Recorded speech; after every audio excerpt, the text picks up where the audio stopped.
This is Closereads, a philosophy podcast with Mark and Wes. I'm Wes Alwan. And I'm Mark Linsenmeyer. Why, it's a fresh new day, and I thought we should return to one of our first texts that we grappled with on Partially Examined Life, and that we grappled with on this show over 2 years ago, Hobbes' Leviathan, as I am teaching it in my class, and I looked at some chapters that I had not looked at ever. I'm not sure. And this chapter 21 on the liberty of subjects, I thought was maybe worth sharing with you, sharing with the audience. Do you have any idea what we're in for? Nope. Did we read this for our PEL episode back in the day? Apparently not. Whereas usually we assign ourselves way too much. I think when we did this, which was only, a couple episodes in, I just picked the selection that I had done when I was teaching at a community college. And it was like, what was pulled out of Leviathan and put in that compendium of moral philosophy. So that was only about 3 chapters, which I think were just the key social contract chapters. And what is interesting about this is just, what follows from the thing that he is best known for, which is the state of nature is so bad that we immediately tacitly sign a social contract. We join with other people and we give up our unrestricted liberty because anything is better than that. And so it's actually better if it is an unrestricted ruler who can just do whatever that ruler thinks. It doesn't have to be necessarily a single person, but it's best if it's a single person, because if it's more than one person, they might fight. So absolute monarch is what he is known for arguing for. There are some, as I learned this time, in part of the selection that we actually read, there are things about the social contract, like I know we talked about how you can't, basically you can't sign up for suicide. So if the ruler, even though, the ruler has all the power, you've given the power to the ruler. If the ruler decides it's time for you to die, you don't have to just sit back. You haven't given up your life to that extent, because that's just something that we would never make the deal. So, and a lot actually follows from that are sort of implicit restrictions on maybe what a ruler should do. But at least in the parts that I read, there's nothing, the ruler doesn't sign the social contract. It's you signing it with everybody else, saying somebody has to be the policeman. So the policeman is unruled. But here we have this, so chapter 21, is there going to be any liberty? It seems like there is going to be pretty much no liberty, at least nothing guaranteed in this situation. But let us see. This is, I found a PDF of a full book version. It is, I just want to see who the editor is. Let me scroll to the beginning of this. It is a very yellowed copy, reprinted from the edition of 1651. It's the Oxford version, impression of 1929. So it has all the extra E's at the end of freedom, for instance, freedom-y. Let's read, this is PDF page 197 of that. Well, I think I would say freedom. Sure. Freedom. And it's very helpfully, there are the original paragraph or the margin annotations where they tell you what a given paragraph or section is about. So this first one is called Liberty What? Liberty, not what is liberty, but liberty what? Actually, there's no question mark. He's going to tell us what liberty is. All right. There is a period. Why is there a period? Because it's just liberty what it is. Yeah. Anyway. All right. Liberty or freedom signifieth properly the absence of opposition, capital O. We get the capitalized words here as well. That's not distracting. By opposition, I mean external impediments of motion, and may be applied no less to irrational and inanimate creatures than to rational. For whatsoever is tied or environed as it cannot move, but within a certain space, which space is determined by the opposition of some external body, we say it hath not liberty to go further. Let's And just stop right there. Just yeah, right.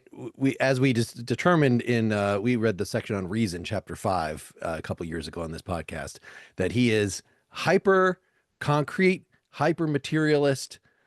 Liberty, what are you even talking about? Is something actually physically standing in your way? No. So you have liberty. You can move. yeah. So it's not free will that we're talking about. It's just the absence of external constraint in a very material, practical way. All right. And so it can belong to any creature. You don't have to have reason to have it because it's not the kind of freedom that we're normally talking about as philosophers. And so of all living creatures, whilst they are imprisoned or restrained with walls or chains, and of the water I know you whilst can't resist trying to pronounce the silly just going to do a little bit. I'm not C going to H do too A much. A Y N S. Chains. I'm not going to be able to completely resist it. I'll try to resist. But and of the water whilst it is kept in by banks or vessels, that otherwise would spread itself into a larger space, we used to say they are not at liberty to move in such a manner as without those external impediments they would. But when the impediment of motion is in the constitution of the living thing itself, we use not to say it wants liberty, I'm the not sure why you power. put in living there. The Sorry, constitution of the thing itself. weird. Okay, I'm hallucinating. We used to, yeah, we used not to say it wants the liberty, but the power to move, as when a stone lieth still, or a man is fastened to his bed by sickness. All right, so he's making, first of all, it turns out that inanimate things can also not be at liberty, like the the river held in by its banks. And these are all cases where the impediment is external. But what if it? God, I still want to read living into that. I think it's the liberty on the next line that I just Yes, push it up yes. and think of its living.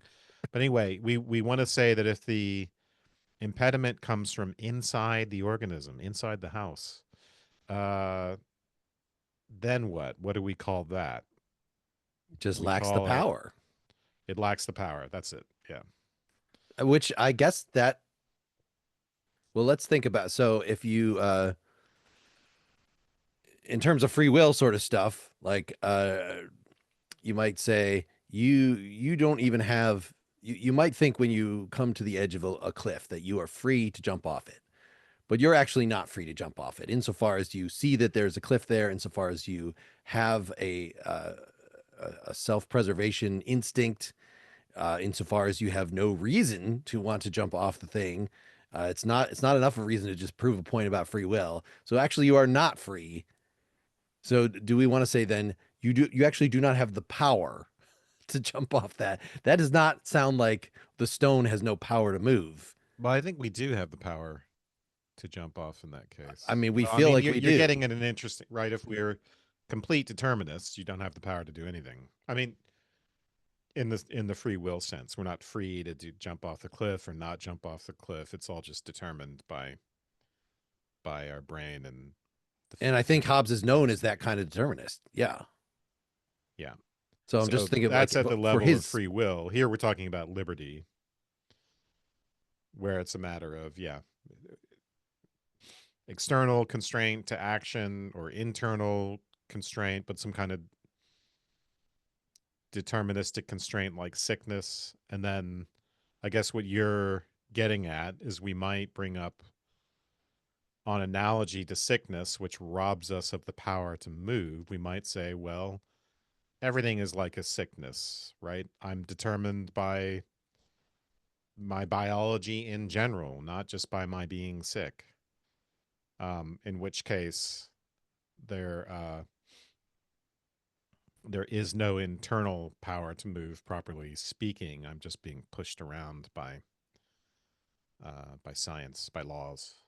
Uh, if you have broken legs, you have not the power to jump off the cliff.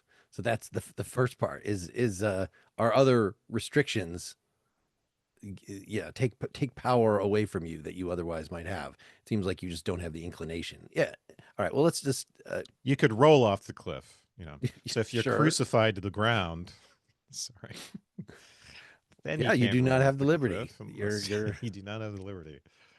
All right, your turn. according to this proper and generally received meaning of the word, okay, a free man that is he that in those things which by his strength and wit he is able to do is not hindered to do what he has a will to do. But when the words free and liberty are applied to anything but bodies, they are abused. For that which is not subject to motion is not subject to impediment. And therefore, when 'tis said, for example, that the way is free, no liberty of the way is signified, but of those that walk in it without stop. And when we say a gift is free, there is not meant any liberty of the gift, but of the giver, that was not bound by any law or covenant to give it. So when we speak freely, it is not the liberty of voice or pronunciation, but of the man, whom no law hath obliged to speak otherwise than he did. Lastly, from the use of the word free will, no liberty can be inferred of the will, desire, or inclination, but the liberty of the man, which consisteth in this, that he find no stop in doing what he has the will, desire, or inclination to do. So Hobbes is going to insist right here. I am talking about free will. I am talking about all this stuff. It's just that this is the only legitimate way that the word freedom could be used in a phrase like free will. Yeah, there is no, he seems to be suggesting that there is no free will, and he's giving a very kind of argument that will sound very familiar to those familiar with contemporary analytic philosophy, where it sounds like he's saying it's like we're taking seriously some sort of idiomatic way of speaking when we try to apply the word freedom to certain mental states or faculties. So he gives the examples of saying the way is free, right? Which it sounds like, up to the point where he talks about free will, it sounds like he's nitpicking English idioms. What does it matter that when we say the way is free, we really mean that the people are free to walk down the way because there's no impediments in the way? Sounds like he's just being a pedant, but no, he wants us to draw the conclusion that our talk about free will is as problematic as our talk about a free way. It's not the will that is free, or the desire or the inclination, but the person, because he is not subject to any external impediments. When he has the will or the desire or inclination to do something, then and nothing is in the way, nothing gets in the way externally, or maybe sickness internally in some sense, then Right.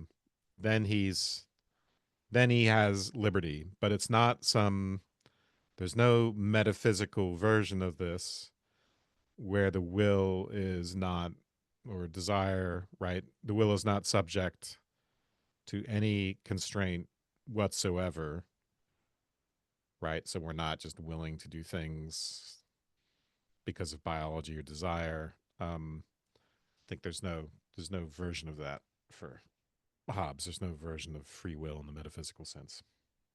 So internal, external can't really be exactly what he is going for, because if I do give you a potion that makes you temporarily paralyzed in your legs, then you are no longer free to walk forward as you desire to walk, as you are willing to walk. But yet we think clearly that is something external. Likewise, if I hold a gun to you and I say, if you walk forward, I'm going to shoot you. Well, nothing is physically stopping you from walking, but I will stop you. So it is something mental. It is a recognition of, I think, even external impediments. So You don't have to be fear physically, of yeah, some consequence. yeah.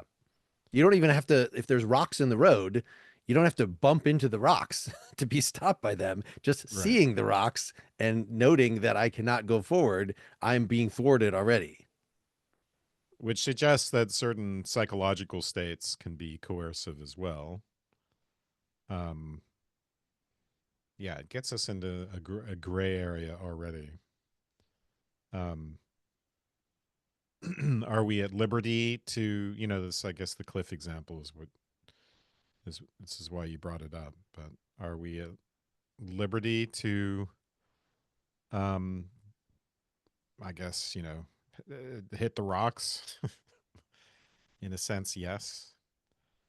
But we're not going to do that because it's not so much a constraint, right? To not want to do that.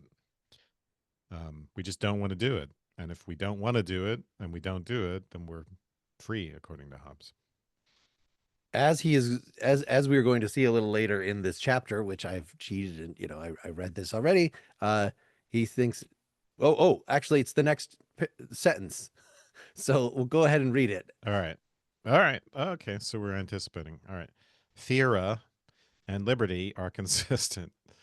As when a man throweth his goods into the sea for fear the ship should sink, he doth it nevertheless very willingly, and may refuse to do it if he will. It is therefore the action of the one that was free. So a man sometimes pays his debt only for fear of imprisonment, which because no body hindered him from detaining, was the action of a man at liberty. And generally all actions which men do in commonwealths for fear of the law are actions which the doers had liberty to omit. So what he's excluding here is psychological compulsion, and that would apply even in the gun to the head example. And I just thought this was hilarious, given that he's defending absolute monarchy, the government, again, short of saying it's time for you to die, but like can cast whatever kind of draconian laws that it wants, that can control where you work, who you marry, what you are able to eat, etc., etc. We would see all these things as curtailments of your liberty, but no, you could still do them. It's just that Right. you're going to be subject to the law. You're going to get shot in the head or stabbed in the But head. you're still free.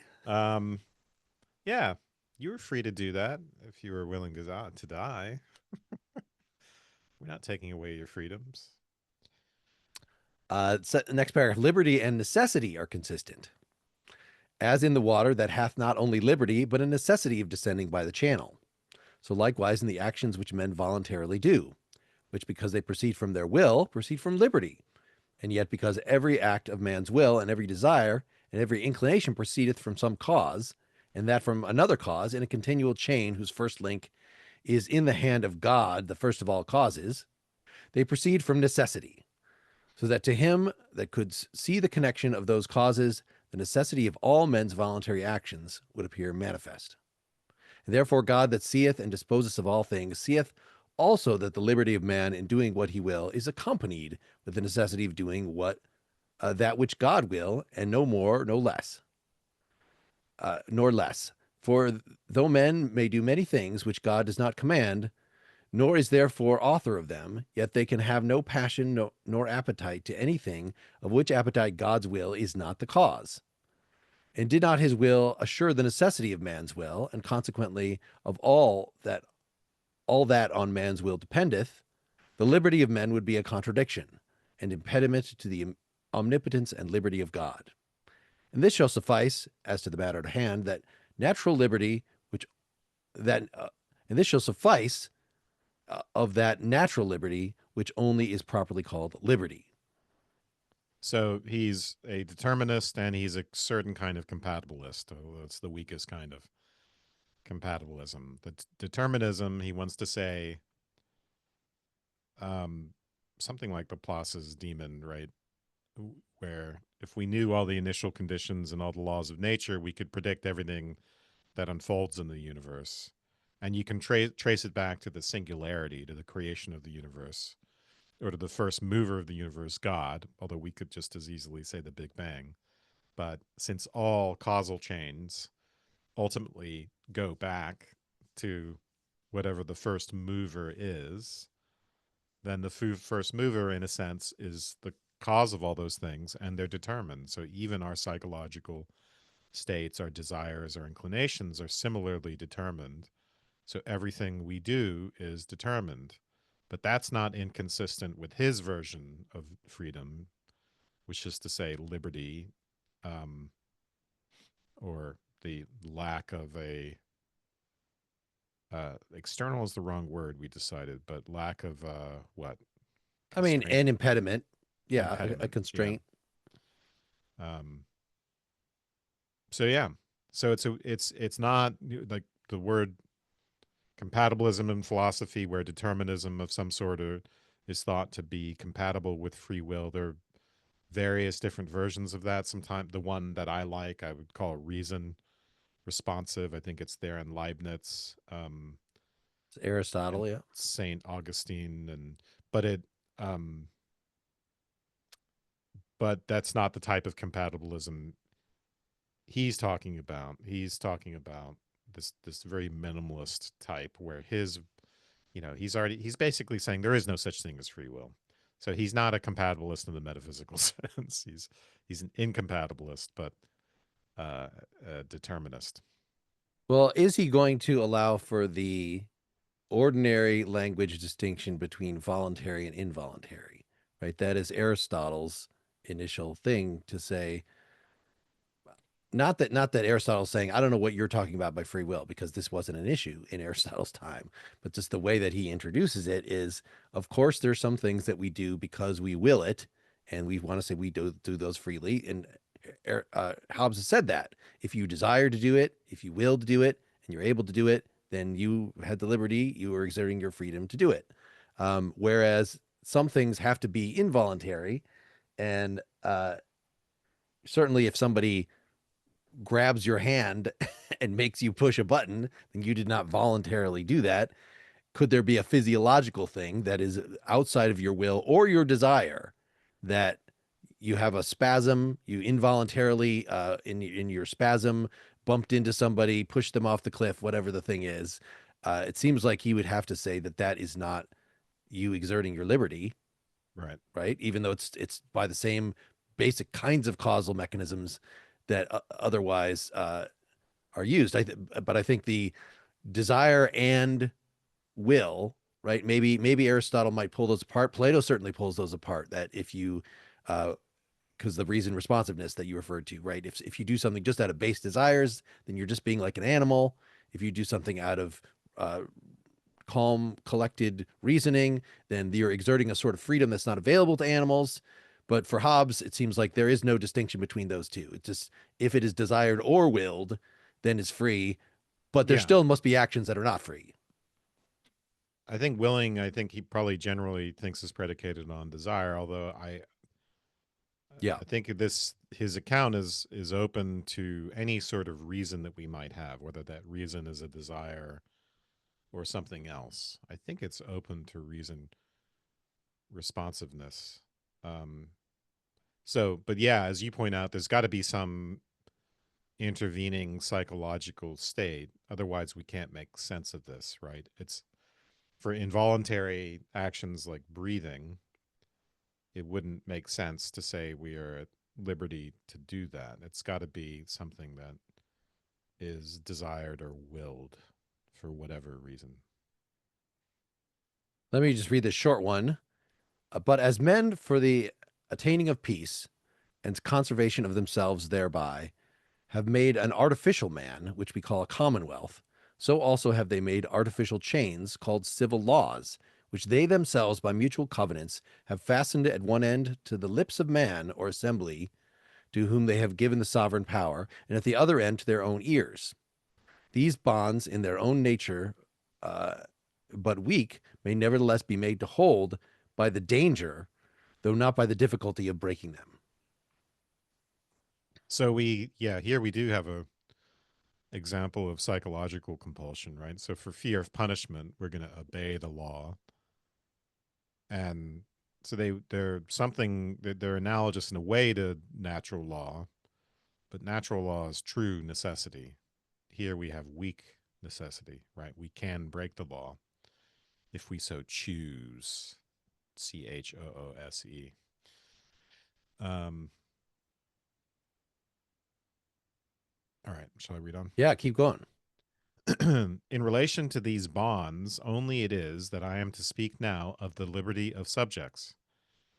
For seeing there is no commonwealth in the world wherein there be rules enough set down for the regulating of all the actions and words of men, as being a thing impossible, it followeth necessarily that in all kinds of actions, by the laws permitted, pretermitted, men have the liberty of doing what their own reasons shall suggest for the most profitable to themselves. For if we take liberty in the proper sense for corporal liberty, that is to say, freedom from chains and prison, it were very absurd for men to clamor as they do for the liberty they manifestly enjoy. Again, if we take liberty for an exemption from laws, it is no less absurd for men to demand, as they do, that liberty by which all other men may be masters of their lives. And yet, as absurd as it is, so let's just stop there. It's absurd for us to demand the liberty to murder or to enslave other people, right? As a matter of law, but correct me if I'm wrong, but because of course then they could do that to us. In which Well, case we would. I think further, it is absurd. He's saying for you to just demand that you don't have to obey the law, whatever the law may be. Right, right, because it, as Mill points out, every liberty that we have or every right that we have in a society is the flip side of that is some sort of constraint on action, right? So if I'm entitled to my property, if that's one of my rights or that's one of my liberties, that means there's got to be a law restraining others from taking it. So Yep. I can't say that freedom is being exempt from laws. It's predicated on not being exempt from laws. All right. Right. In the state of nature, you are probably going to be made a slave pretty promptly. You will have zero physical liberty. You will be, Well, you and I would. There are other guys who might well, end up on top, but no, because we could just gang up. That's one of Hobbes's thing is that we're yeah. fundamentally equal, even the strong versus the weak. You might think all the Goliaths will take all the Davids, but a couple Goliaths can just team up and take down and sorry, a couple Davids can Yeah, just team up reverse that. and yeah, exactly. Yeah, Uh, we could start a confederacy of nerds, and then I'm thinking of like a post-apocalyptic landscape now where it's like Mad Max, but there's a contingent of just very nerdy, smart people who get by not by physical force, but by being clever and having a law-bound society. so if Uh, you are getting all uptight about freedom of speech, then you're just being petulant and irrational because what we have, this government is so precious, and you have yourself assented to it. It is in fact your will that is being made manifest through the judgment of somebody that was put in charge. So obviously there's a disconnect between the person who's actually making the decisions and you, who as one of the people that tacitly put them in charge. But once that system is in place, their will, it really is your will. So you are contradicting yourself by saying, I don't want to obey the law. yeah, I mean, there's a limit to that. I think we would think because the point of many of these laws is to guarantee some other form of liberty, right? So again, the example of there's a law against murder. I don't have that. Uh, I don't have the freedom to do that, the right to do that, but that's there to ensure that another person's right not to be harmed and to continue to live remains intact. But right, me not having the right to go to church or to associate with the kind of people that I want to associate with or even protest, right? The argument is that, well, if that isn't really harmful, then why shouldn't I be able to do that? So I think, someone like Mill would say, well, there are natural limits based on the harm principle to what a government, to the kind of restraints that a government can put on people. They have to be for um, the good of society construed in a certain way, right? Because another society, going back to our Berlin close reading, right, we might think of not just, right, Mill's negative liberty, but some sort of positive liberty, which is like the freedom to live in a society that embodies a certain way of life, right? So why can't we have the freedom to be just a uniformly Christian society, even if that means violating the rights of people who are not Christians? It's my right to live in a society that reflects my beliefs. Anyway, that sort of positive liberty um, is what a liberal would reject. So I don't know where Hobbes is going with this, but you would think he would think that there are, I mean, he's famous for giving all kinds of power to the sovereign, but you would think he would think that there's got to be natural some sort of constraint on what the state can make and can say is a law. We know Mill has his harm principle. What does Hobbes have, if anything? Yeah, the closest we have, and potentially we could just do this as an additional reading here, is chapter 15 of the other laws of nature. So the chapter 14 that we talked most about in our partially examined life episode was the main laws of nature, which is we want to get out of the state of nature as fast as possible. And we will tacitly, just by our human nature, have given our power to a sovereign. But then chapter 15 goes on and says that there are others, things such that let me just skim through this.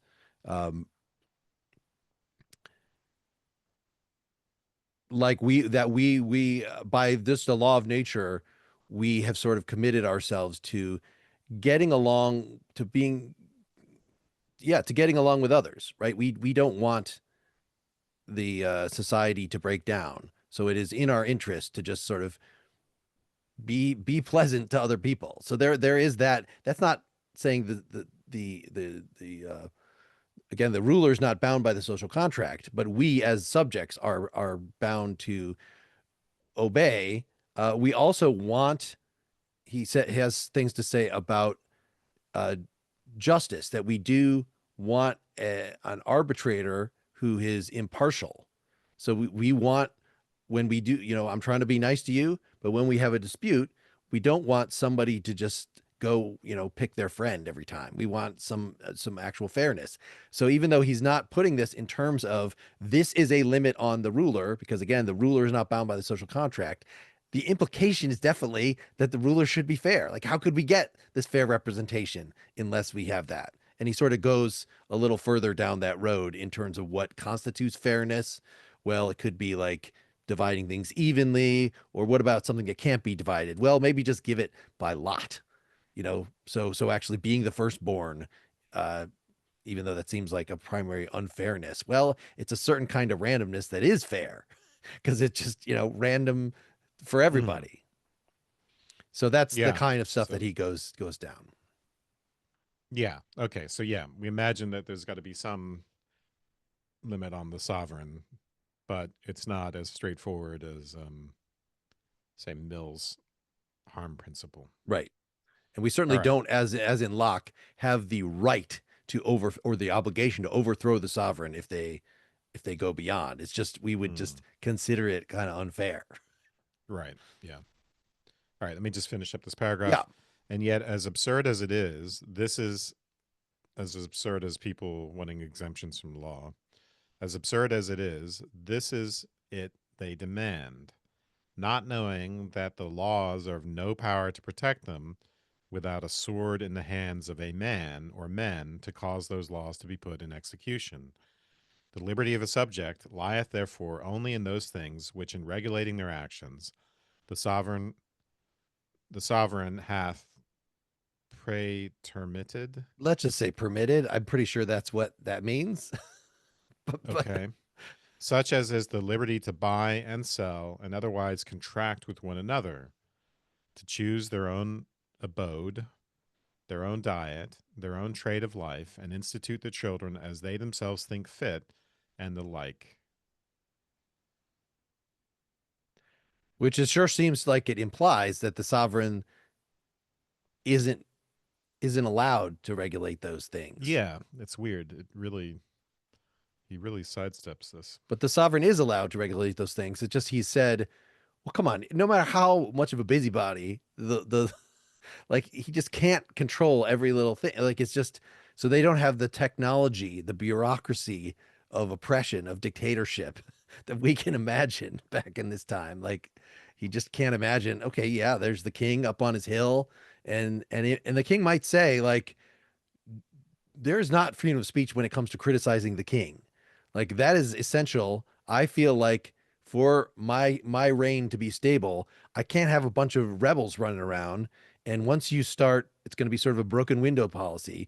Once you start saying that king is an asshole, like, well, you're the kind of person that's going to then eventually take up arms or might. So I'm going to take measures against that. And it's my right as sovereign to do whatever I think I need to do to keep this regime stable.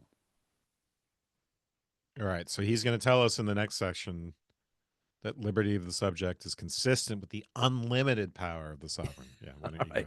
ahead? Nevertheless, we are not to understand that by such liberty, the sovereign power of life and death is either abolished or limited.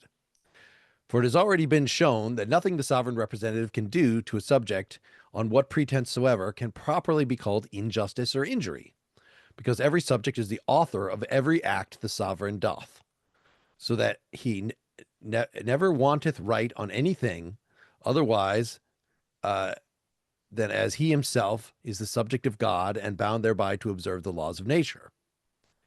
And thereby it may and doth often happen in commonwealths that a subject may be put to death by the command of the sovereign power, and yet neither do the other wrong, as when Jephthah caused his daughter to be sacrificed, in which and the like cases he that so dieth had liberty to do the action for which he is nevertheless without injury put to All right. death. So let's just stop there for a second. Yeah. So if someone holds a gun to my head, I'm still at liberty. And, if I get punished for it, I was still at liberty to do it. And not only that, but the punishment, if it's done by the sovereign, is not an injury because every subject is the author of every act of the sovereign. So this is kind of like a general will type of argument. It's really what the sovereign does is an extension of my will. So if I execute myself, sorry, if the sovereign executes me for a petty shoplifting, that's okay because I'm executing myself. His acts are an expression of my will. Sounds like. Yes. However, there is that the fundamental right of nature, right before we even get to the laws of nature, the right of nature is that I do whatever I think I need to do to survive. And you can never fully give that up. So even though it is not wrong for the sovereign to decide that you should die, it is also not wrong when the police come for you to fight them off. Oh, he Because that's says this yes, explicitly? this is yeah, in the part that we read in chapter 14 or whatever. Yeah. There's a what do they call this?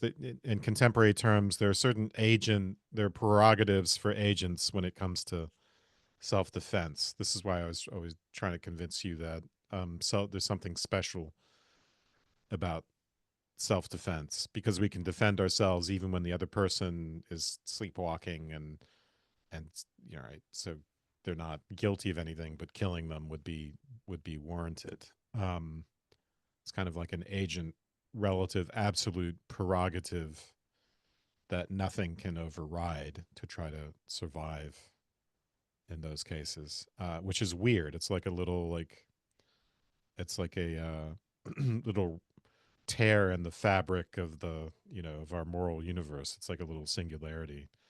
Um, but in any case, yeah. So that's interesting that he would say that. Um, so So the he sovereign can do anything, but we can't be blamed for trying to get out of it. Right. Justice and injustice specifically do not come about until there is a state that has passed laws, and justice and injustice are just, are you obeying those laws or not? So clearly, justice in one country is going to be different than justice in another country. Is that all there is to morality? Like he actually says specifically, yes, this is all there is to morality. But he had earlier said, clearly there are normative things in nature before this happens, just that people want things and they posit them as valuable for themselves. We have this no choice but to pursue our own self-preservation. So that is sort of a primary value. It's not enough to found an ethics on, but ultimately, like, it is because I want that then the law of nature says I say yes to society, which is now maybe deciding that I've disobeyed the law and must die. So ultimately, it is all founded on human desires. It's just through, as you were saying, through the conduit of my willing a sovereign who has his own will. Yeah. He also has an earlier chapter on honoring.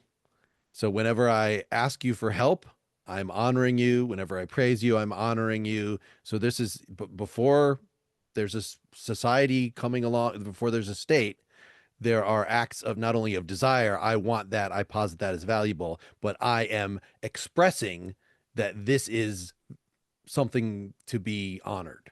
And so those are sort of desire, right? Thumos and eros are the fundamental building blocks that we're working with before we even get into a state. All right, why don't you keep going? Or was it me? I don't remember. No, you're reading here. All right. So you just put without injury put to death. And the same holdeth also in a sovereign prince that putteth to death an innocent subject. For though the action be against the law of nature, as being contrary to etiquette, as was the killing of Uriah by David. To equity. Oh, yes, thank you. That was so impolite, you putting me to death when I was innocent. Yet it was not an injury to Uriah, but to God. Not to Uriah, because the right to do what he pleased was given to him by Uriah himself, and yet to God, because David was God's subject and prohibited all iniquity by the law of nature, which distinction David himself, when he repented the fact, evidently confirmed, saying, to thee only I have sinned. In the same manner, the people of Athens, when they banished the most potent of their commonwealth for 10 years, though they committed no injustice, and yet they never questioned what crime he had done, but what hurt he would do. Nay, they commanded the banishment of they knew not whom, and every citizen bringing his oyster shell into the marketplace, written with the name of him he desired to be banished, without actual accusing him, sometimes banished an Aristides for his reputation of justice, and sometimes a scurrilous jester as Hyperbolus to make a jest of it. And yet a man cannot say the sovereign people of Athens wanted right to banish them, or an Athenian the liberty to jest or to be just. Yeah, wanted as in lacked.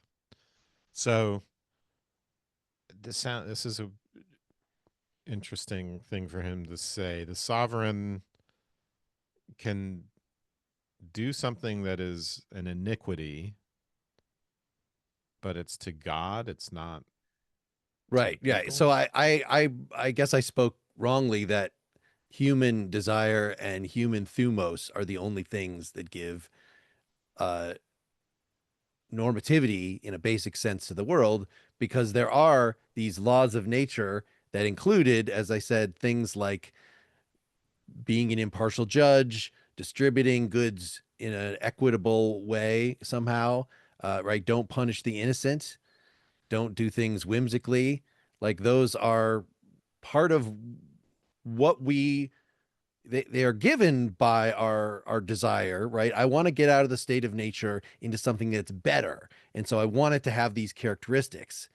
But again, the sovereign is not a signatory of that contract. So we can't hold him to those desires or say, as Locke does, I didn't sign up for this. I want out of this social contract. You have given the sovereign all that, but there's still, because what is the source of our desires for things to be just? Well, he wants to say, at least, this was the thing we were arguing about at the time. Is he just nodding to theological things, or is theological things, are these actually important theoretical foundations to say the laws of nature are determined by God? And so, hey, God wants the sovereign to be fair. It's just we can't Yeah. enforce So that. it's a very weird thing to say that um, though the action be against the law of nature as being contrary to equity, it's only right to thee only have I sinned. Right. It's only a sin against God.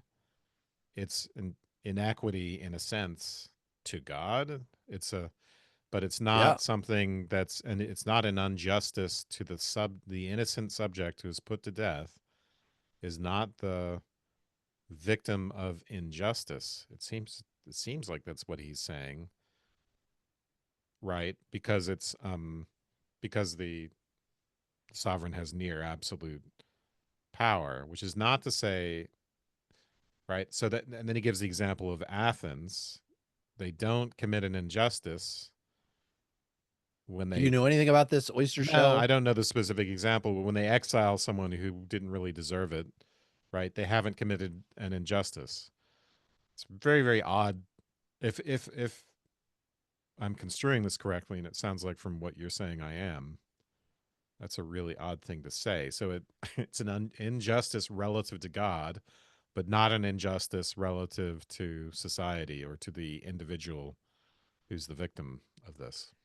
And I think he's using this example as a sort of passing swipe at democracy, because he does think the sovereign that we appoint through the social contract could be any structure. It could be a single monarch, it could be an oligarchy, it could be a democracy.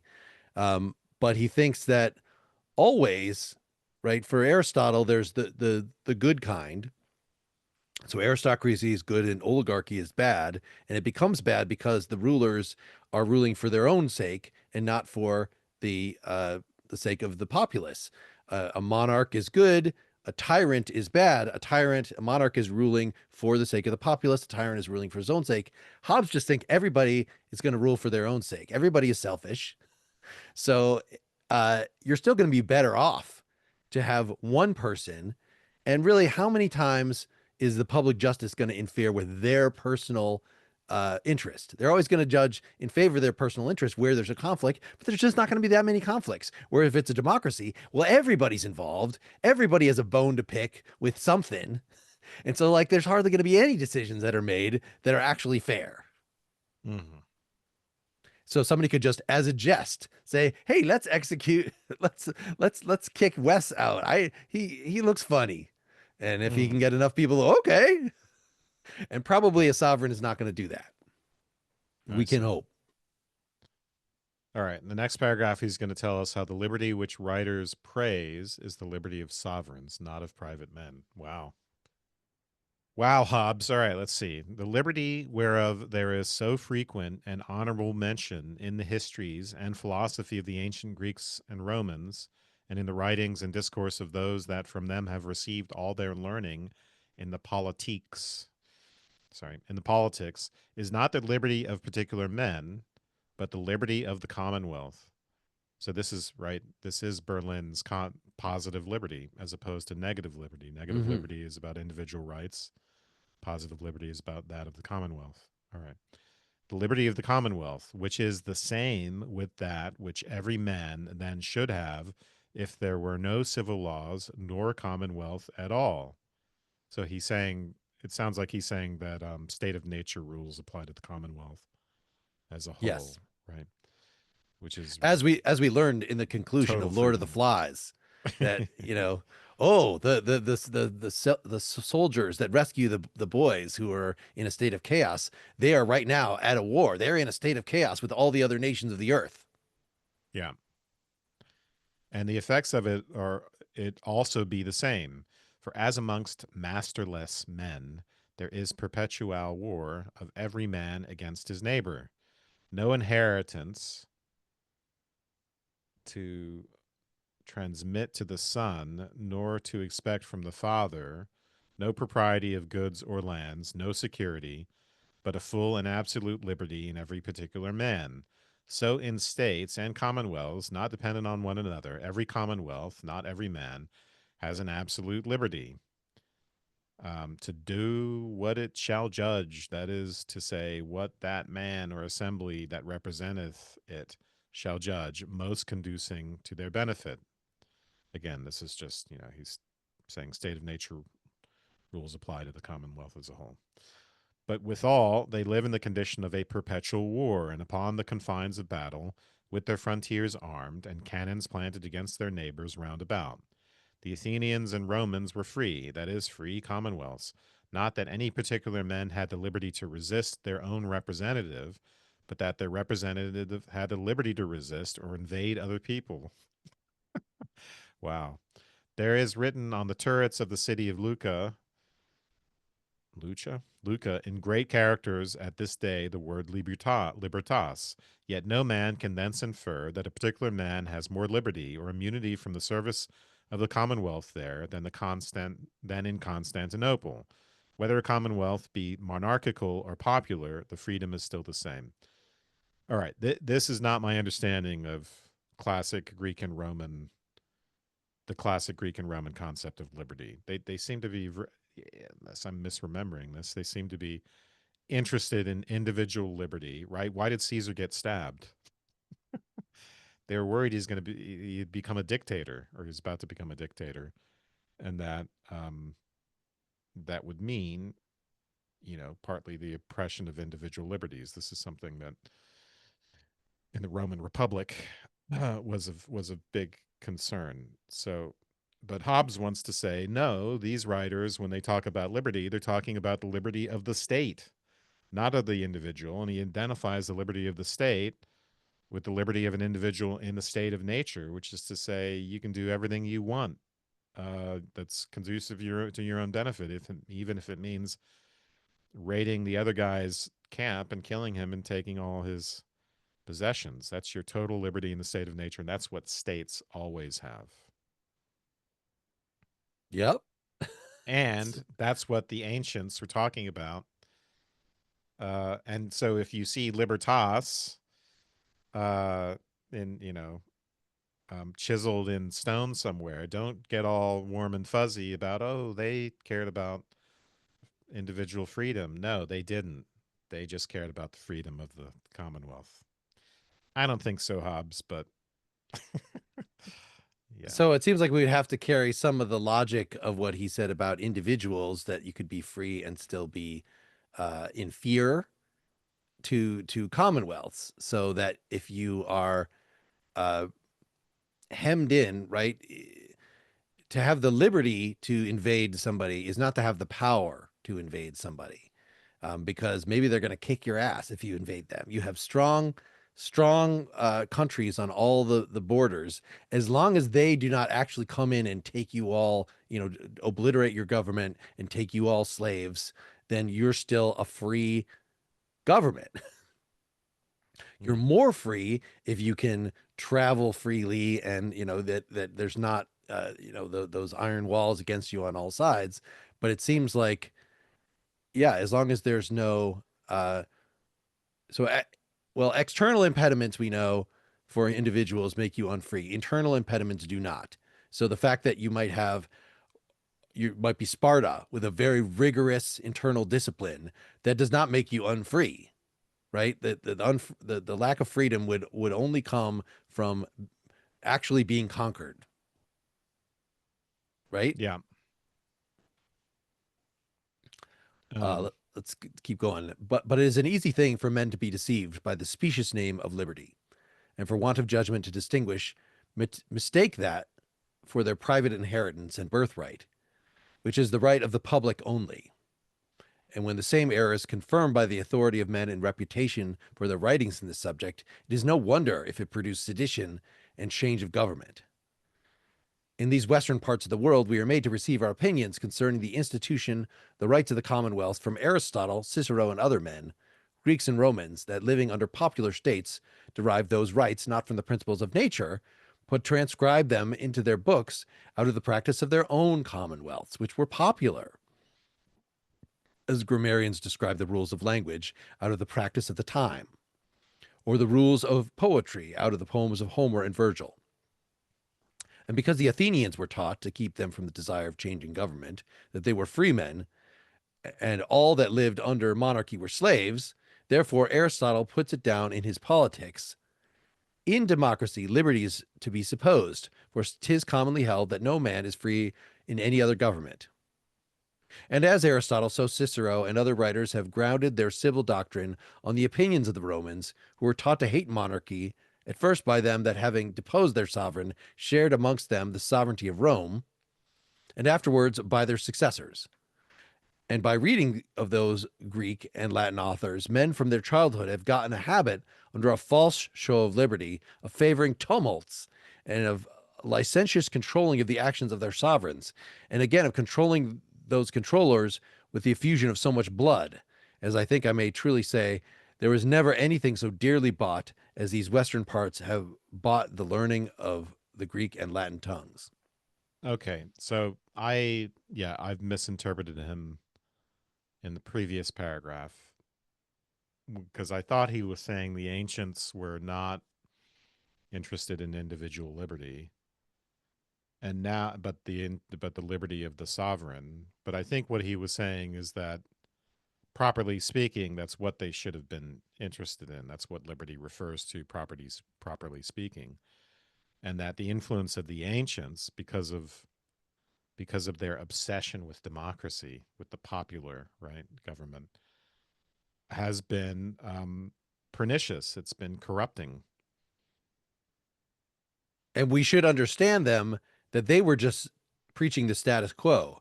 And so we should follow them in preaching our status quo, not in stirring up shit. He had just lived through the English Civil War. This is what the whole thing that he was writing. He was a friend of the Royalists, and he had been exiled temporarily to Paris, and he was writing this, and then eventually it got resolved, so he was able to go back and publish this. So it was a very, very fresh thing that all this rebellious this rebellious whining in favor of liberty just causes bloodshed. He is like Yeah. a Burke. Although I think, Burke is much more subtle. But all right. The final paragraph for this recording: liberty of subjects, how to be measured. To come now to the particulars of the true liberty of a subject. That is to say, that there are the things which, though commanded by the sovereign. Okay, and now he's spelling sovereign differently. Come on, Hobbes. Though commanded by the sovereign, he may nevertheless, without injustice, refuse to do. Okay. We are to consider what rights we pass away when we make a commonwealth, or, which is all one, what liberty we deny ourselves by owning all the actions, without exception, of the man with a capital M, or assembly we make our sovereign. So when he uses the word man there, he's saying the sovereign is metaphorically a man. All right. For in the act of our submission consisteth both our obligation and our liberty, which must therefore be inferred by arguments taken from thence. There being no obligation on any man which ariseth not from some act of his own. Sounds like contract theory. For all men equally are by nature free. And because such arguments must either be drawn from the express words, I authorize all his actions, or from the intention of him that submitteth himself to his power, which intention is to be understood by the end for which he so submitteth, the obligation and liberty of the subject is to be derived either from those words or others equivalent, or else from the end of the institution of sovereignty, which is to say the goal, namely the peace of the subjects within themselves and their defense against a common enemy. Okay. Okay, this is a bit complicated. Legalistic. Yeah, he's got lots of parentheticals. So, all right. So the So liberty of the subject. I don't know. I thought he was going to tell us that we have certain rights in the beginning, and then it sort of unraveled. so we could let me just read the what's in the margins for the next few things. So subjects have liberty to defend their own bodies, even against them that lawfully invade them. So that's what I referred to before. They are not bound to hurt themselves, nor to warfare unless they voluntarily undertake it. So you're not even, he says it is shameful to refuse to go fight in a war, but it's not unjust. That is like in line with the government saying time for you to die, and you can just say no, I'm a coward, I don't want to do that. uh the greatest okay, yeah, so those are the next couple things. um I'm not sure if there's enough juice here to get us a whole second hour.